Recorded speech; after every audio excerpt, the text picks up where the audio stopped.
ननो अनित्य क्रिया कर्तृ विषय त्रिच प्रत्यांत शब्द से प्रयोगो दृष्ट यदा छत्ता भेत्ता गंता यदि तथा दृष्टि चेत न कहते दृष्टि शब्द में त्रिच प्रत्यांत है और त्रिच प्रत्यांत होने के नाते अनित्य क्रिया का कर्ता ही माननी चाहिए। अनित्य क्रिया कर्तृ विषय एवं त्रिच प्रत्यांत शब्द से प्रयोगो दृष्ट त्रिच प्रत्यांत शब्दों का प्रयोग अनित्य क्रियाओं के कर्ता का विषय रूपेण ही देखा गया है। जैसे छेत्ता भेत्ता गंता इत्यादि उसी प्रकार दृष्टा दृष्टि शब्द में भी त्रिच प्रत्यय है, ये भी अनित्य क्रिया का कर्ता ही होना चाहिए, नित्य क्रिया स्वरूप नहीं माननी चाहिए। चेतना प्रकाशयिता इति दृष्टत्वात्,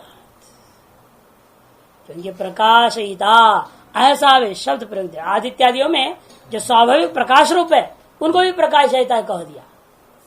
स्वाभाविक को प्रकाश रूप ही, प्रकाशन रूपी क्रिया नहीं कर रहे हैं, कुछ भी प्रकाश स्वरूप वस्तु है उसको भी कहते प्रकाश करता है, ऐसे प्रयोग हो गया।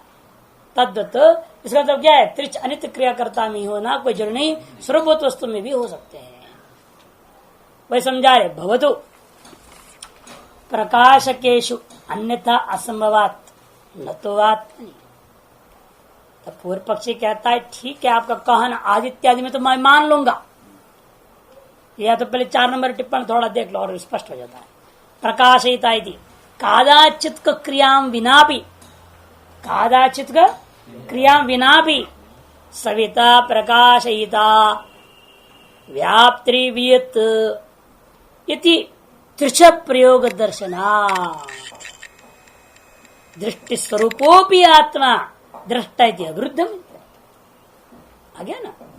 इसे दृष्टि स्वरूपभूत आत्मा को भी दृष्टि रूप ही आत्मा है, उसको भी हम दृष्टा अंश प्रयोग कर सकते हैं। जैसे स्वरूपभूत प्रकाश रूप जो आदित्य को भी प्रकाशिता हो गया, व्यापक भूता जो आकाश को व्याप्त्री त्रिच प्रत्यय। यद्यपि क्या व्यापन रूपी क्रिया को करता है क्या आकाश, मैं व्याप्त बना रहूं ऐसी कोई क्रिया करेगा आकाश? बिना व्यापन रूपी क्रिया, व्यापनानुकूल क्रिया को किए बिना भी त्रिच प्रत्यय प्रयोग कर दिया आकाश के लिए व्याप्त्री। तद प्रकाश स्वरूप आदित्य में वह प्रकाशन क्रिया करने की कोई क्रिया करता ही नहीं, स्वरूप ही प्रकाश है उसकी। हाँ अन्य चीजों में करना पड़ेगा क्योंकि स्वरूप प्रकाश नहीं है, टॉर्च का ट्यूबलाइट का स्वरूप प्रकाश नहीं है, वहां कुछ क्रिया करेंगे तभी वो प्रकाश डाल पाएगा, नहीं तो नहीं डालेगा वो। इस समय देखो सब लाइट कोई प्रकाश नहीं दे रहे हैं, क्यों नहीं दे रहे हैं? स्वरूपता प्रकाश होते तो कोई सो ही नहीं पाता दुनिया में। जहां सोए वहां कमरे में लाइट रहेगा और स्वरूप है प्रकाश स्वरूप यदि हो तो जलते रहेगा तो नींद नहीं आएगी। अब तो ऑफ करके सोते हो ना, क्योंकि वो अप्रकाश स्वरूप वाले हैं, उनको क्रिया की अपेक्षा होती है प्रकाशन करने के लिए। वहां त्रिच तो होता ही है, लेकिन जहां क्रिया निरपेक्ष होकर के प्रकाश स्वरूप वाला आदित्य है वहां पर भी त्रिजंत का प्रयोग हो गया। यथा इस व्यापन क्रिया के अनुकूल कोई कार्य करता ही नहीं है आकाश, फिर भी वहां पर त्रिजंत का प्रयोग जिस प्रकार से हो गया, उसी प्रकार दृष्ट स्वरूप आत्मा के लिए भी त्रिजंत दृष्टि शब्द का प्रयोग करना अनुचित नहीं है, उचित ही है। तो पूर्व पक्ष बहुत प्रकाश के प्रकाशक होता आदित्य वगैरह में तो ठीक है, लेकिन असंभवात न तो आत्मा, लेकिन आत्मा में तो ये बात संभव नहीं। ये तो बिना कुछ क्रिया किए दृष्टा श्रोता मानता होता ही नहीं, कभी अनुभव तो ऐसा आता नहीं ना, क्योंकि व्यक्ति क्या है अपने जागृत अनुभव के आधार पर शंका ही तो करेगा। सभी दर्शन जो जितने भी अन्य आचार्य लोग हुए हैं इस वेदांत दर्शन का और अन्य दर्शनों के भी अन्य मतांतरों वाले सभी का समस्या तो यही है कि वो ज्यादा जागृत में टिके हुए रहते हैं, उससे उनकी चित्त ऊपर उठने की संभावना ही नहीं, उनकी वो जखड़े हुए हैं, इसलिए जगत को सत्य सिद्ध करने में लगे हुए हैं। जगत सत्य है इसको सिद्ध करने में लगे रहते हैं। कारण है कि उनकी उसमें ज्यादा भी आग्रह बना हुआ है। लेकिन सिद्धांत कहते हैं ना, दृष्टि अविपरिलोप श्रुत है, दृष्टि का अविपरिलोप का कथन कर रहा है श्रुति। इसका मतलब क्या? वह स्वरूपभूत है, उसे दृष्टित्व तादृश स्वरूपभूता दृष्टित्व संभव है। लेकिन कहता पूर्व पक्ष, लेकिन यहाँ पर वो भी तो है, कादाचित्कता के बोधक शब्दावली है, पश्यामी न पश्यामी इति अनुभव दर्शनात् नो, इस अविप्रलिप्त मन नित्य नित्य नहीं है, न इति चेत अतः नित्य दृष्टि नाम का चीज नहीं है, क्योंकि पश्यामी न पश्यामी ऐसा कादाचित्कत्व है, माने अनित्यत्व का ही बोधक शब्दावली है, नित्यत्व हम यहाँ नहीं मान सकते। यदि चेत न कहते तो औपाधि की व्यवहार है, पश्यामी न पश्यामी, स्वरूप का नहीं कथन है, वो स्वरूप का कथन नहीं करता है, औपाधिक स्थिति का कथन करता है, पश्यामी और न पश्यामी, और नहीं दृष्टि से वो स्वरूप का कथन करता है। दोनों में अंतर समझो। कर्ण व्यापार विशेष अपेक्षता, ये पश्यामी न पश्यामी क्या है, कर्णगत व्यापार विशेष की अपेक्षा करके औपाधि की कथन है। ये कैसे निर्णय लिया आपने, यह उपाधि की है, क्योंकि पहले आंख वाला था, बचपन में ठीक ठाक था, बाद में किसी कारणवश अंधा हो गया, तो क्या स्वप्न में नहीं देखता है चीजों को, कैसे देख लेता फिर वो अंधा है। यदि आत्मा भी इसी प्रकार से अनित्य वाला होता और इस दृष्टित्व को, आत्मा के दृष्टित्व को भी अनित्य मानते हो, तो यहाँ तो दृष्टि नहीं रहा, दृष्टित्व नहीं रहा जागृत में भी, तो स्वप्न में भी इसके दृष्टि और दृष्टित्व नहीं आना चाहिए, लेकिन वहां दृष्टि भी है, दृष्टित्व भी है।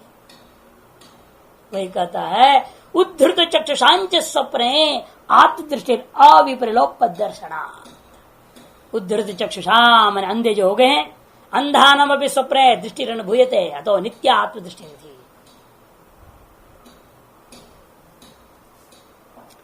कहते स्वप्ने वासनामयी वसा, देखो टिप्पणकार पूर्व का याद दिला रहे जान करके, स्वप्न में तो वासनामयी थी, सिर्फ जागृत के अनुकूल उसने जो देखा तो उसी को स्मरण कर रहा है केवल। सत्यम जात्यंदित वासना पिन्नो, जन्मांध होगा तब क्या करोगे, वासना कब बनी, पूर्व जन्म का क्या है यहाँ पर, पूर्व जन्म की वासनाओं को अब कैसे देख लेगा, पूर्व जन्म की नहीं, अनुमान से ठीक है, लेकिन पूर्व जन्म की वासना है, पूर्व जन्म की गारंटी के मनुष्य था वो,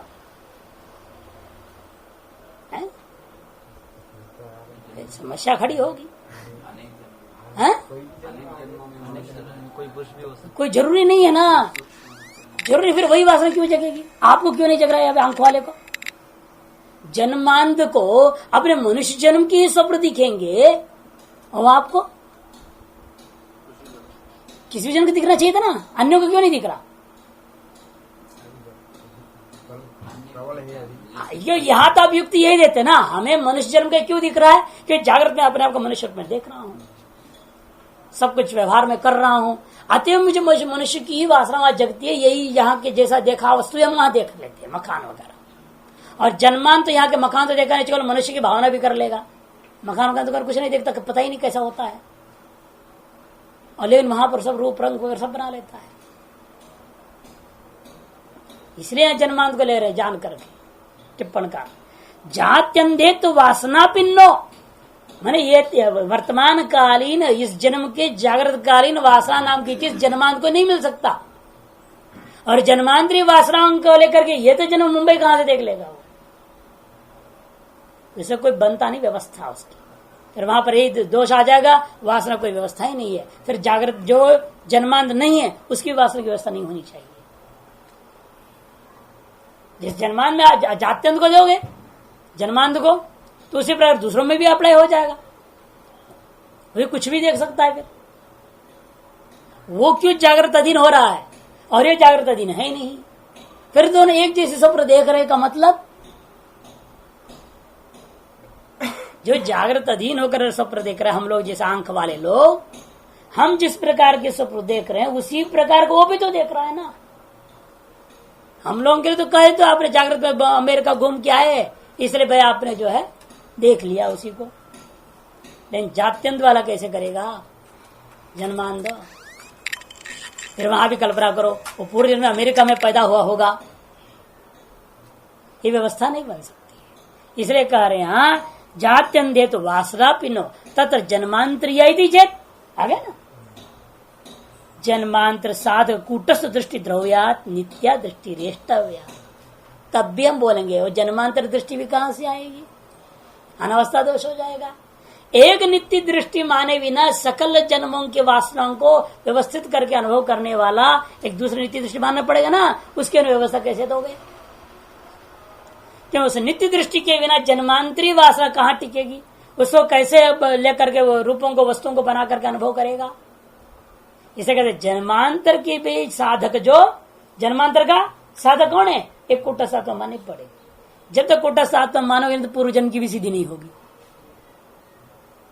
आप आत्मा मानते हैं ना, तभी तो पूर्व जन्म सिद्ध हो रहा, न तो पूर्व जन्म भी कहां से आ जाएगा? इसे जन्मांतर का साधक कौन है? कूटस्थ दृष्टि वाला जो नित्य आत्मा है, वह है ये मानना ही पड़ेगा आपको, उसके ना कोई व्यवस्था नहीं बन सकता। अतएव नित्या दृष्टि एष्टव्या पश्यामि उदर चक्षुषांच स्वप्न तस्मात् अप्रलुप्त स्वभाव आत्मनो दृष्टि ही। भाष्य में लौटा, इसलिए अविपरिलुप्त स्वभाव वाला आत्मा का स्वरूपभूता दृष्टि माननी पड़ेगी। अतस्तया अविपरिलुप्तया दृष्टिया स्वयं ज्योति स्वभावया पश्यन् एव भवति सुषुप्त है। इसे सुषुप्ति काल में अपनी जो अविपरिलुप्त दृष्टि नित्य दृष्टि है, वह स्वयं ज्योति स्वभाव वाला जो दृष्टि है, उसके द्वारा वो सुख और अज्ञान सबको अनुभव कर रहा है। कथम तरी न पश्यति, यदि पश्यति को तो घटा लिया, अब नित्य दृष्टि से अनुभव कर रहा है, फिर ये भी कहते हो न पश्यति, ये क्यों कह रहे हो विरुद्ध में? हाँ, ये उच्चते है न तो तदस्ति। अरे वो चीज नहीं है ना, वो चीज नहीं है, वो नहीं है, क्या करे? इसे न पश्यति। अरे वो क्या होता है? वो नहीं है कहने से क्या होता है? किंतु द्वितीयम विषयभूतम, द्वितीयत्वेन विषयभूता इंद्रियां आदि कुछ भी नहीं थे, इसलिए वह न पश्यति। अभिव्यक्त करने का साधन नहीं ना, वो स्वप्रकाश है, इन स्वयं अभिव्यक्त तो नहीं कर सकता ना। जो प्रकाश स्वरूप है, प्रकाश का प्रकाशन तो कर लेता है, लेकिन अभिव्यक्त नहीं कर सकता। अभिव्यक्ति तो दूसरा ही करता है, और उस समय वो दूसरा नहीं है। जो अभिव्यक्त करने का साधन है वो उस समय नहीं है। उसको व्याख्या करते हैं, किम विशिष्टम द्वितीयम विषयभूतम नास्ति तुच्यते। वो द्वितीयम नास्ति कदे न तो तदस्ति, किम तद नास्ति द्वितीयम विषयभूतम नास्ति, किम विशिष्टम द्वितीयम नास्ति। तब जवाब देता तो दृष्टुरन्यद अन्यत्व विभक्तम यत् पश्येत्। अब मंत्र का टुकड़ा ये ततः दृष्टु, तथा का अर्थ दृष्टु हो, दृष्टा का, अन्यत माने अन्यत्वेन, विभक्तम विभक्तम यत् पश्येत् यदि उपलभ्यता, यदि उपलब्ध होता तो वो कैसे उपलब्ध होता? तो कहते कि जो उपलब्ध होवे ऐसा कोई दृष्टा से भिन्न यदि होता तो जरूर अनुभव भी करता। यदि तद विशेष दर्शन कारणम अंतःकरणम चक्षु रूपम च तद अविद्यया अन्यत्वेन प्रत्युपस्थापितम आसीत। यदि जो कि तद विशेष दर्शन कारणम, यद मने घटादि, उन घटादि विशेष दर्शन का कारणीभूता अंतःकरण चक्षु घटादि रूप नाम तदनुकूल कर्म इत्यादि सारी चीजें कैसे होती है? अविद्या। अविद्या क्या करती है? जागृत और स्वप्न काल में अन्यत्वेन प्रत्युपस्थापितम आसीत। यद आसीत तद उपलब्ध, यदि इसके द्वारा अविद्या रूप स्थापित किया होता तो जरूर उपलब्ध हो जाता। तद तस्मिन् काले एकीभूतम, यानी क्या करें? इस सुषुप्ति काल में वो एकीभूत हो चुका है। आत्मना परेण परिष्वंगा, कि इस जीवात्मा का परमात्मा के साथ एकीकरण हो गया है। दृष्टुर ही परिच्छिन्न विशेष दर्शनाय करणानि अन्यत्व विवतिष्ठन्ते, के लोक में यही देखा गया, दृष्टा जो परिच्छिन्न दृष्टा होता है, नित्य दृष्टा नहीं। आत्मा रूपी जो नित्य दृष्टा है, दृष्टि रूपा स्वरूप होता, वो नहीं लेना। जो परिच्छिन्न दृष्टा होते हैं, सोपाधिक जो दृष्टा होते हैं, वो कैसे होते हैं? विशेष दर्शन करने, घटादि रूपी विशेष पदार्थों का दर्शन करने के लिए करणानी स्वभिन्न चक्षुरादि करणों अंतःकरणादियों को अन्य स्वभिन्न स्वीकार करता है। माने अविद्या आत्म भिन्नत्व ने जो करणों को उपस्थापित नहीं करता तो उन करणों की तरह स्वभिन्नत्व में उपस्थित घटादियों का भी दर्शन नहीं हो सकता। अयंतु सर्वात्मन संपरिष्वक्ता, और इस समय ये जो जीवात्मा है, इस समय ने उस सुषुप्ति काल में ये जो जीवात्मा क्या हो रखा है, सर्वात्मना सब रूप से उस ब्रह्म के साथ एक ही भूत हो रखा है। स्वेन परेण प्राज्ञेन आत्मना प्रिय इव पुरुष, स्वेन परेण प्राज्ञेन आत्मना, अपनी जो पर स्वरूप क्या है, प्राज्ञ स्वरूप से वो उसी प्रकार जिस प्रकार प्रिया के साथ पुरुष का जो है एकीकरण हुआ है। तेन न पृथक व्यवस्थितानि करणानि विषयाश्च, इसीलिए पृथक न तो करणों में व्यवस्थित है न घटादि विषय व्यवस्थित है। तदभावात् विशेष दर्शनम नास्ति, और द्वितीयत्व का अभाव होने से विशेष दर्शन भी नहीं हुआ, उसी को अनुवाद कर दिया न पश्यति करणादिकृतम तत् न आत्मकृतम। क्योंकि जो द्वितीय दर्शन होता है, घटादि का अनुभव जो होता है जागृत और स्वप्न आदि में, वह करणादिकृत है, उस समय आत्मकृत दर्शन नहीं है। आत्म क्यों नहीं है? आप तो कहते हो तमेव भांतमंद भाति सर्वम, तैसे भाष सर्वम इदम विभाति, और इधर कहते हो आत्मकृत नहीं है, तो विरुद्ध बात नहीं है। कहते हाँ लगता तो है, समझने की बात देख लो। आत्मकृतम इव, इसलिए आगे कहते हैं आत्मकृतम इव प्रत्यवभासते, करणों के कर्ण, क्योंकि करणों को भी प्रकाश वही दे रहा है, लेकिन कर्ण के माध्यम से होने से हम कह देते हैं, इसलिए आत्मकृत के समान व्याख्या होती है। तस्मात् तत्कृता यम भ्रांति आत्मनो दृष्टि परिलुप्यते, इसीलिए तत्कृत माने करणादिकृत यह भ्रांति है, आत्मन दृष्टि परिलुप्यते, आत्मा दृष्टि लुप्त हो गया सुषुप्ति में, ऐसा जो है वो भ्रांति। अच्छा, अब इकट्ठे सारे लेने पड़ेंगे, सब पर्याय में ना वही बात को अनेक प्रकार से कहेंगे। पश्यति न पश्यति था, जिघ्रति न जिघ्रति, इतने सारी चीजें आएंगे।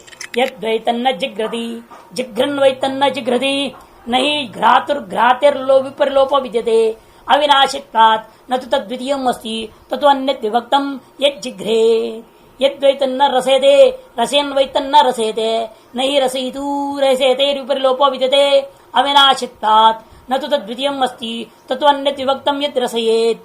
यद्वैतन्न वदति वदन् वैतन्न वदति, न हि वक्तुर्वक्तुर् विपरलोपो विद्यते, अविनाशित्वात् न तो तद्वितीयम् अस्ति ततो अन्यत् विभक्तम् यत् वदेत्। यद्वैतन्न शृणोति शृण्वन् वैतन्न शृणोति, न हि श्रोतु श्रुतेर् विपरलोपो विद्यते, अविनाशित्वात् न तो तद्वितीयम् अस्ति ततो अन्यत् विभक्तम् यत् शृणुयात्। यद्वैतन्न मनुते मन्वानो वैतन्न मनुते, न हि मन्तुर्मतेर् विपरलोपो विद्यते, अविनाशित्वात् न तो तद्वितीयम् अस्ति ततो अन्यत् विभक्तम् यन्मन्वीत।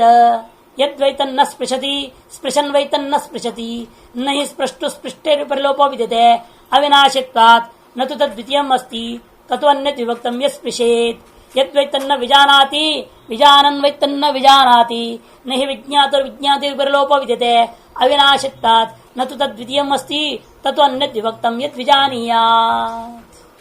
यहाँ तक के पर्यायों में एक ही बात विभिन्न करणों को लेकर के विचार कर समाधान दे रहे हैं। वह जो उस अवस्था में तत्र तत्व ने तत्र तस्मिन अवस्थायाम, कस्मिन सुषुप्ति अवस्थायाम, निस्संदेह वही मने निश्चित रूपेण ये न जिग्रति, जो कहा गया वो कुछ नहीं देखता है, लेकिन वास्तव में वो कुछ नहीं सूंघता है। जो बात कही गई है उसका तात्पर्य वो सूंघते हुए भी नहीं सूंघता है। जिघ्रन वैतन्न जिघ्रति, वह सूंघते हुए भी नहीं सूंघता है। क्यों भाई? कहते हैं नहीं घ्रातिर परलोप विद्यते है, गंध ग्रहण करने वाला जो होता है सूंघने वाला, उसकी सूंघने की शक्ति वह कभी लोप नहीं होती। क्यों? अविनाशित्वात्, क्योंकि वह सूंघने की जो शक्ति है वह अविनाशी है, नाश रहित है। लेकिन यह बात भी सत्य है। क्यों ऐसा है? वहां ये समझ लो, न तो तद्वितीय मस्ती, क्योंकि वहां द्वितीय नहीं था, इसलिए वह कुछ भी नहीं देखा। क्योंकि ततो अन्य विभक्तम यज्ञकृत, क्योंकि उस आत्मा से अन्य यदि कुछ विभक्त कर रहा था तो अवश्य उसको जो है ग्रहण क्रिया के द्वारा ग्रहण कर लिया होता। इसी प्रकार रसनेन्द्रिय सारे इंद्रियों को समझ लीजिएगा। अब भाष्य में देखिए, समान मन्यत, भाष्यकार कहते पूरा 23 से लेकर के 29 तक सब बराबर है, शब्द में केवल अंतर है, अर्थ तो सब एक ही है। अन्य इंद्रियों को लेकर कह रहे हैं, बाह्य इंद्रिया, ज्ञान इंद्रिया, कर्म इंद्रिया और अंतःकरण, मन और विज्ञान भी ले लिया, मन और बुद्धि के भी ले लिया है। इसलिए समानम मन्य शब्दार्थ तो कोई अंतर नहीं। यद्वैतन निचकृत, यद्वैतन न रसयति, यद्वैतन न वदति, यद्वैतन न शृणोति, यद्वैतन न मनुदय, यद्वैतन न स्पृशति, यद्वैतन न विजानाति इति समानम मन्य। इन सभी स्थलों में अर्थ समान है, समझो। विशेष कुछ हो तो बतावे, कहता हाँ मनन विज्ञान और दृष्टियादि सहकारित्व भी, कि दृष्टि आदि का कहने से ही बाह्येन्द्रिय, पंच ज्ञानेन्द्रिय, पंच कर्मेंद्रिय का कथन करने से मन भी आ ही जाएगा, बुद्धि भी आ जाएगी। कि मन बुद्धि के लोग 10वीं क्या करेंगे? मन बुद्धि के बिना वो 10वीं बेकार है। वो तो इनके अधीन होकर सब काम करें, इसलिए उनके ग्रहण करने से ये भी तो गृहीत हो गए, तो अलग आप क्यों कथन कर रहे हो? वही मनन विज्ञान और दृष्टिया सहकारित्व अपि, फिर भी सती चक्षुरादि निरपेक्ष भूत भविष्य वर्तमान विषय व्यापार विदिति पृथक ग्रहणम। कई बार देखने को मिलता चक्षुरादि निरपेक्ष होकर के मनोराज्य करते क्या करता है? चक्षुरादि निरपेक्ष बैठा हुआ है, आंख बंद भी किया हुआ, ध्यान मग्न होकर के बैठा हुआ है, नहीं ध्यान करे संसार का, विषय का, और चल रहा है सीरियल जबरदस्त बना लेता है, कई घंटे बिता लेता है। ना डायरेक्टर की जरूरत, ना कैमरा, ना एक्टर की, खुद सब बन जाता है, सब बना के देख लेता है तमाशा। और कई तो हम खुले खुले बैठे हुए भी कर लेते हैं, चलते चलते करते रहते हैं। ऐसे भी विलक्षण है, बहादुर लोग हैं, चल रहे हैं और मनोराज्य में पड़े हैं, चल रहे हैं। लेकिन भगवान की बड़ी कृपा होती है, उनके ऊपर एक्सीडेंट नहीं होता उनके साथ।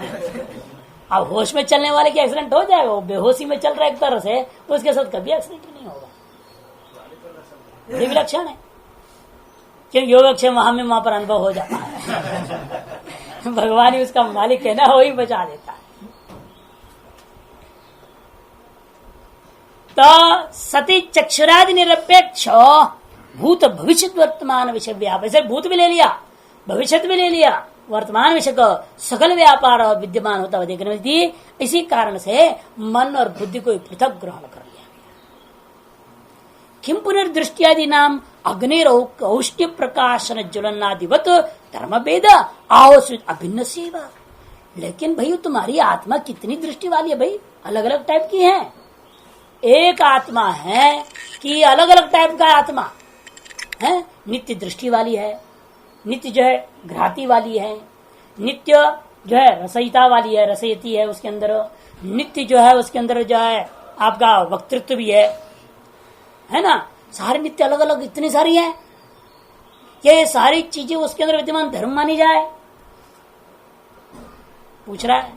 किम पुनर् दृष्टियादि नाम, दृष्टि घ्राती इत्यादि नाम अग्निरौष्ण्य प्रकाशन ज्वलनादिवत, अग्नि में से अनेक स्वरूप होते हैं ना धर्म, उष्णता भी है, प्रकाशनता भी है, ज्वलनत्व भी है, उसी प्रकार से उस एक में द्वितीय आत्मा में दोनों अनेक धर्म मानी जाए।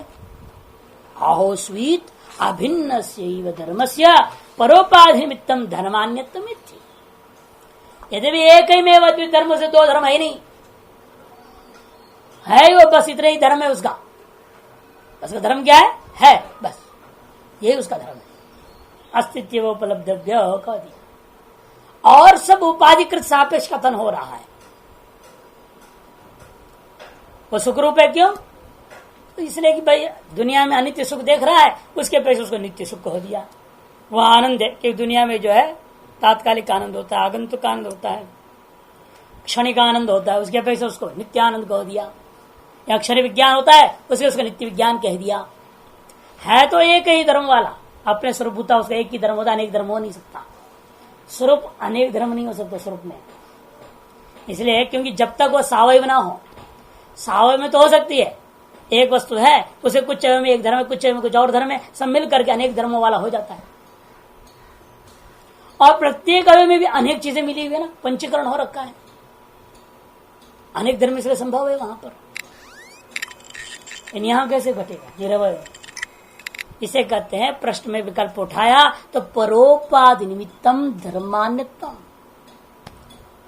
क्या पर उपाधि निमित्तक उस आत्म में अन्य धर्मों का मान रहे हो? इस विषय में भर्तृ प्रपंचकार अलग बात करते, केचिद व्याचक्षते है। शंका हुआ ना, क्या उसके स्वगत अनेक धर्म है, स्वगत अनेक नित्य धर्म है क्या, या वह परोपाधि निमित्त से आगंतुक मात्र, ये सब कथन किया जा रहा है। अत्र केचिद व्याचक्षते है। भर्तृ प्रपंच आत्मवस्तु ने स्वतएव एकत्वम नानत्वंच यथा गोर गोद्रव्यतया एकत्वम शास्त्रादिनां धर्माणां परस्पर तो भेद। एक आत्मा में ऐसा मानी जा सकती है, जैसे अवयवी में आप देख सकते हो, अवयवी दृष्टिया वो एक है, लेकिन अवयवी दृष्टिया वो नाना है। इस आत्मा के अपने स्वरूप दृष्टिया एक मान लो, उस स्वरूप का तो धर्म दृष्टिया अनेक मान लीजिए। आत्मवस्तुनः स्वतएव एकत्वम नानात्वंच अवयवतः, स्वगत धर्मों से ही नानात्व आ गया। जैसे गौ है, गोद्रव्यतया एकत्व, गौर पे पिंड दृष्टिया वो एक है। शास्त्रादि नाम धर्माणां च परस्पर भेद, शास्त्रादि परस्पर भेद को लेकर के गौ में भी भेद हो जाएगा। यथा स्थूलेषु एकत्वम नानात्वंच तथा, जैसे स्थूलों में एकत्व और नाना तो दोनों ही हुआ करता है, उसी प्रकार से निरवयवेषु अमूर्त वस्तुषु एकत्व नानात्वंच अनुमेयम्, इसी प्रकार से अमूर्त वस्तुओं में भी एकत्व नानत्व का अनुमान कर लेना है। अनुमान बना दिया विमतम भिन्ना भिन्नम, एकम नानम का मतलब क्या, वही भेदा भेद, भिन्ना भिन्नम कहता है। एक भी है अनेक भी है, भिन्न भी है अभिन्न भी है। क्यों? वस्तुत्व घटवत अनुमान कर दो। जैसे घट भी क्या है, वस्तु है, अवयवी दृष्टिया एक है, अवयव दृष्टिया अनेक है, तद ये भी वस्तु है। अपना जो है अवयवी दृष्टिया उनको क्या मानूंगा, एकत्व, और लेकिन निर्वय में कैसे कर दोगे अनेकत्व, वो आ जाएगा दूसरे भी अनेकत्व, वो सोपाधिक हो जाएगा अनेकत्व, उसमें स्वरूप अनेकत्व नहीं आ सकता। जैसे वहां भी अवयवी स्वरूप में अनेकत्व नहीं, अपने अवयवों के परस्पर भेद को लेकर के उसे भेद आरोप हो जाता है। इसी प्रकार से यहाँ आकाश के अपने स्वरूप से वो एक है, लेकिन उसका जो अवयव क्या है, यहाँ पर धर्म क्या है, घटपटादि, घटाकाश पटाकाश मठाकाश को लेकर के उसे भेद आ जाएगा। इस प्रकार से मानना चाहिए। अमूर्त वस्तुषु एकत्वम नानात्वंच अनुमेयम् कह दिया।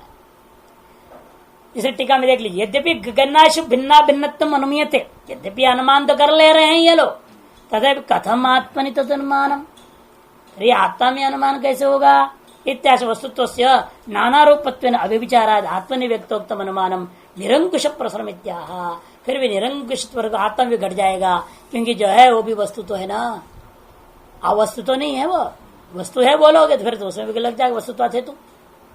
आत्मा भिन्ना भिन्नम वस्तुत्वात् आकाशवत घटवच्च, अथवा जो है दोनों ही ले लो दृष्टांत, कोई दिक्कत नहीं। इसे कहते हैं नानात्वंचन में सर्वत्र अव्यभिचार दर्शनाद आत्मनोपि तद्वदेव दृष्टियादि नाम परस्परम नानात्वम आत्मनाच एकत्वमिति। इसलिए सर्वत्र व्यभिचार कहीं भी देखने को नहीं मिलता, सर्वत्र अव्यभिचार दर्शनाद। इसीलिए आत्मा में भी उस आकाश आदियों के समान दृष्टियादियों का परस्पर भेद को लेकर भेद माननी चाहिए, दृष्टि ग्राती श्रुति वगैरह को लेके नानात्व मानना चाहिए, और आत्मनिष्ठ अपने स्वरूप दृष्टिया एक में मान लो। इति चेतन, ऐसा नहीं कहा। ये जो अनेक पर्याय जो गिनाया गया है, ये भेदा भेद बात को सिद्ध करने के लिए नहीं है। फिर क्यों है, अन्य परत्वात् कर दिया, अन्य परत्वात् कर दिया। 8 पर्याय आपने देखा, 22 से लेकर के 30 तक है। पश्यन वही पश्यति, न पश्यति, पश्यन वही न पश्यति, वो जो एक था, और बाद में ये सब आया भी, तो ये साथ वो एक है, कुल 8 पर्यायों में कहा गया है।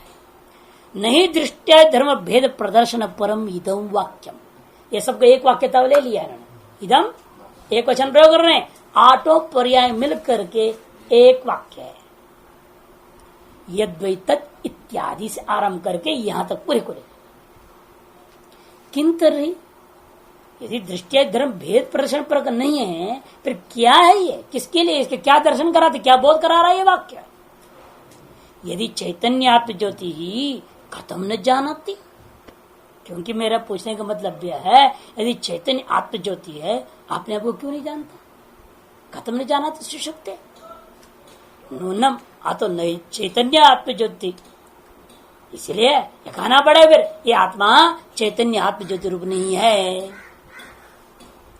इत्यम आशंका प्राप्त हो, ऐसे आशंका प्राप्त निराकरणाय एतदारब्धम, इस आशंका का निराकरण करने के लिए, भेदाभेसित करने के लिए नहीं, यह आशंका हुई यदि आत्म चैतन्य जो आत्मा जो है चैतन्य ज्योति रूप है, फिर अपने आप को सुषुप्त में क्यों नहीं जानता, इसलिए मैं मानता हूं यह आत्मा ज्योति रूप नहीं है, चैतन्य रूप नहीं है।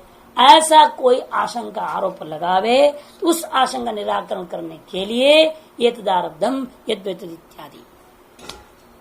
कैसे, यदस्य जागृत स्वप्न चक्षुरादि अनेक उपाधि द्वारम, कैसे वो भी हो रहा है, ये किस प्रकार, यह बात को ये सारे वाक्य में एक सब मिलकर एक वाक्य होकर कैसे सिद्ध कर सकते हैं, वो प्रक्रिया बता रहे। क्योंकि यत अस्य जागृत स्वप्नयो हो, अस्य मने आत्मा, इस आत्मा का जागृत और स्वप्न में चक्षुरादि अनेक उपाधि द्वारा चैतन्यात्म स्वभाव्यम उपलक्षितम, अनेक उपाधि द्वारा ही क्या कर रहा है, कहते हैं बुद्धिवृत्ति में व्यक्त जो चैतन्य है वही दृष्टि ग्रहण आदि द्वारे न उत्पन्न होकर के बाह्य वस्तुओं का अनुभव कराता है। उपलक्षिता दृष्टि आदि अभिधेय व्यवहार आपन्न, इसलिए आत्मा में दृष्टि आदि अभिधेय व्यवहार को भी प्राप्त कर लिया, उस आत्मा को भी दृष्टि आदि शब्दों से कह दिया आपने।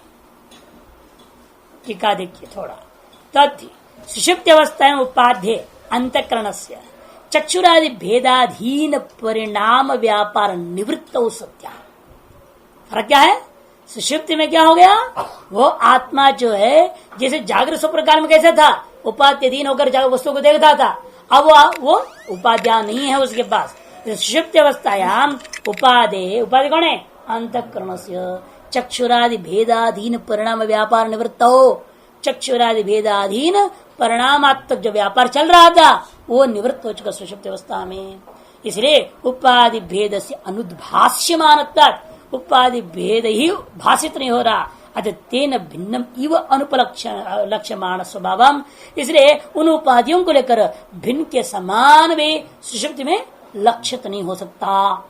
यद्यपि ऐसा है तथापि चक्षुर द्वारे न जायमानायाम बुद्धिवृत्तौ, चक्षु के द्वारा क्या हो रहा है, बुद्धिवृत्त उत्पन्न होती है, बुद्धि जायमानायाम चक्षु द्वारा बुद्धिवृत्तो जानायाम व्यक्तम चैतन्यम दृष्टि ग्रहण द्वारे न जातायाम तस्याम व्यक्तम ग्रादी।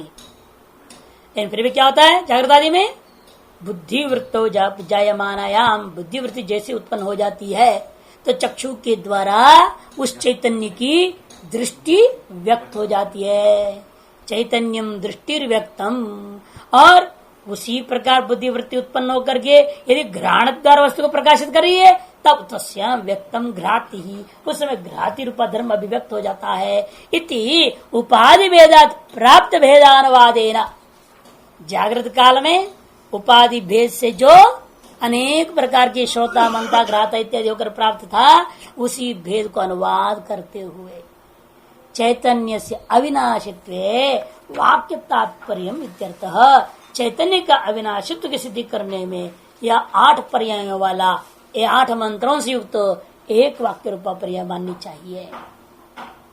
सुषुप्ते मूल भाष्य में सुषुप्ते उपाधि भेद व्यापार निवृत्तो, इसको बोले टीका में, इसलिए हमने पहले समझा दिया विस्तार रूप में ना, अब पंक्ति आसानी से घटेगा। सुषुप्त इसलिए क्या हो रहा है, उपाधि भेद व्यापार निवृत्तो, अनुद्भास्यमानत्वात् अनुपलक्ष्यमाण स्वभावम अपि उपाधि भेदेन भिन्नम इव यथा प्राप्तानुवादेन इव विद्यमानत्वम उच्यते। आगे ना, इसकी व्याख्या थी पूरा विस्तृत टीका। क्योंकि सुषुप्ति में क्या हुआ, उपाधि भेद का व्यापार निवृत्त हो चुका है, लेकिन उन व्यापार को अनुवाद करके उन व्यापारों का कारणीभूत जो तत्व था वो सुषुप्ति में भी रहता है, ये सिद्ध करना है। जो जागृत और स्वप्न में जिन उपाधि व्यापारों को लेकर इस आत्मा को हमने अलग अलग नामकरण दिए थे, अब उन व्यापारों का न रहने पर भी तत्त का नाम का कारणीभूता तत्त उपाधियों के कारण से तो नाम वाला जो हुआ था वह नाम ही उस समय विद्यमान है, ये बात को सिद्ध करना है। उसके लिए अनुवाद हुआ। उपाधि भेद व्यापार निवृत्ति काल में भी अनुद्भास्यमानत्वात्, क्योंकि उपाधियों का उपाधि भेद का प्रकाशन नहीं हुआ, अतएव उन उपाधि भेदों से उपलक्षित भी नहीं कर सकते आत्मा को।